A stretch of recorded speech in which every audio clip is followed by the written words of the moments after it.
Magic Ink glass body marker. Now these have been around for several decades at this point, and throughout their long history of being around for 3, 4, 5+ decades, they've been changed exactly 0 times. That's right. Think of how rare it is to see a product of any kind in any genre that's been around for 3, 4, 5 decades like these have that hasn't been changed at all. And the reason for that is because these are so good at writing on plastic, metal, wood, really any smooth surface. And today we're going to be tagging up some subscribers' names and patrons' names from our Patreon crew on all of those surfaces to see if these Magic Ink glass body markers stand up to the test, and if you as a graffiti writer or graffiti artist should be using the Magic Ink glass body markers. So let's get to it.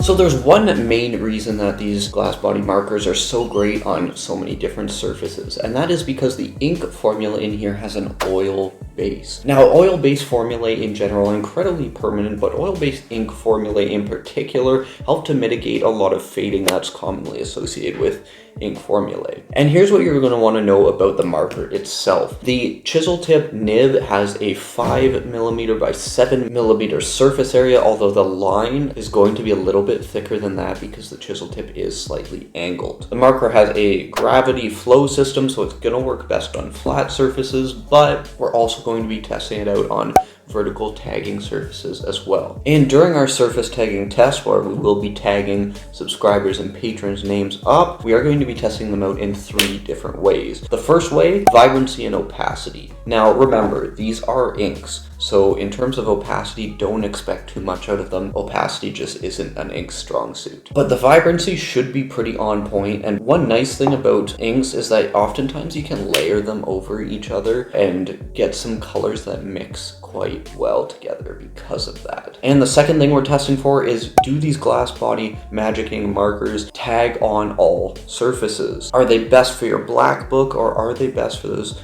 more traditional tagging surfaces like glass and wood? And number 3, we're going to be doing a buff test. We want to know if the oil base does anything for the permanence of this ink. We'll be doing a buff test on our wood surface just because it'll have a bit more of a chance to settle into the wood even though it is a finished wood. So let's get right to it.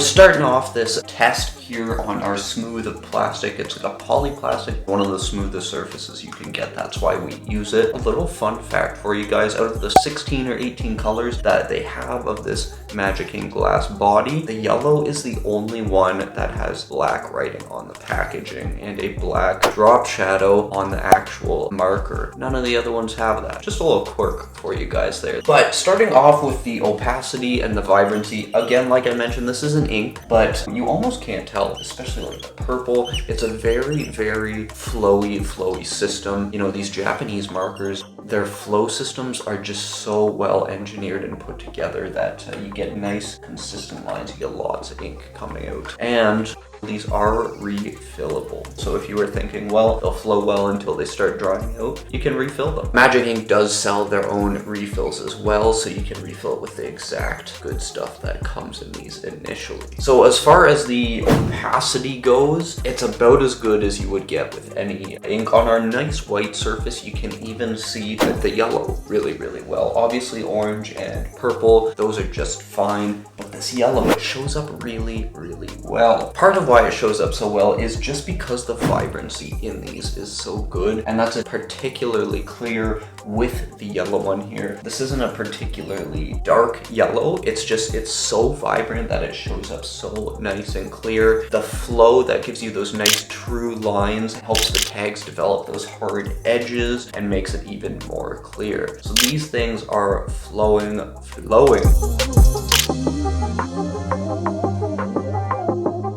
Now, although this surface is buffed, there's a lot of remnants of some other stuff on it there. For the most part, this ink formula did not pick up too much of whatever remnants of past paint and ink are on there. The nib stayed quite clean, actually. Like, that's, you know, pretty clear with the yellow. I don't know if you can see this here.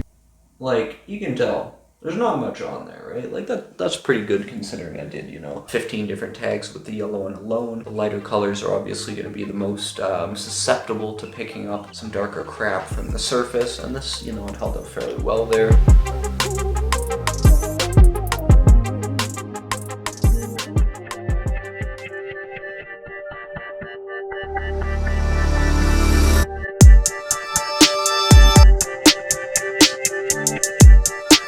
Even when we switch over to our finished wood surface, which is a little bit rougher, I do want to emphasize that. You can see all the colors really nicely.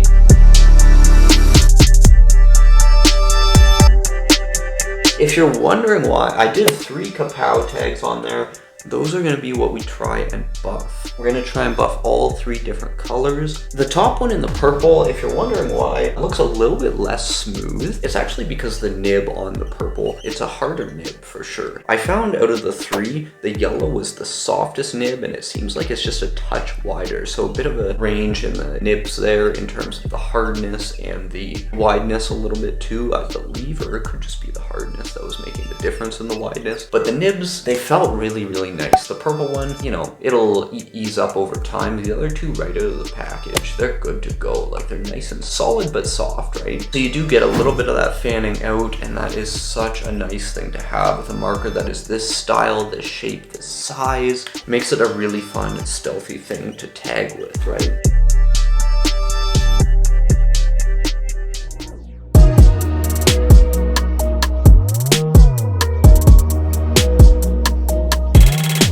So there's a few reasons why these are actually good for your graffiti tagging purposes, and that is one, because again, these are totally silent. Because it has an ink and it is a tank marker of sorts, it doesn't need that mixing ball. The silence is great for your tagging purposes.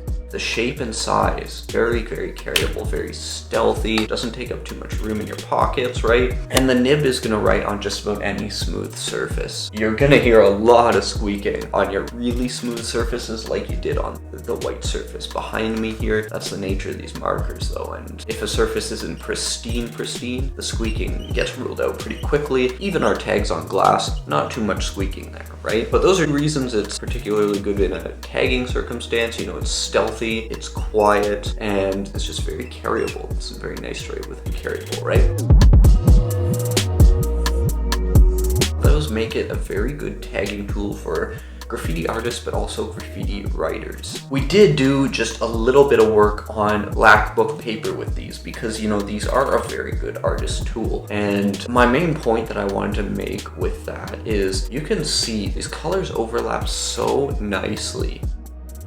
And that is one of the secret powers of these Magic Ink glass body markers. They just work so well over one another and with one another. They don't run. I think it's just because of the oil formula. They tend to work really, really well with anything else you're using in your black book with them. So not only are these a great tagging implement, they're a really good tool just if you're using them in part of a black book piece, a sketch, anything like that. You can't get stuff higher quality than this, guys. But what we really want to know here is, will it buff? It's been a while since we've had an episode of Will It Buff here on the channel. We're gonna try the wood because although it's finished, even the finished layer has a bit of a chance for the ink to soak into it. I've left it for about an hour now. That's usually enough to at least leave a bit of a ghost if there's gonna be any ghosting. So we're gonna get to our buff test right now.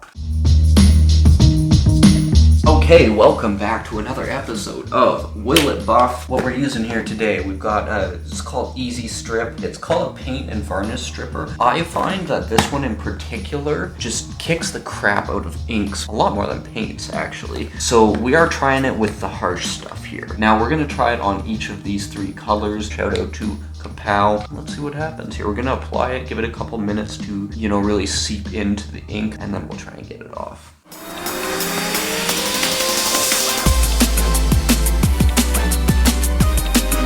Now this stuff is sort of like a paste. Let's just watch and see what it does, because look, you're already getting a little bit of integration in there.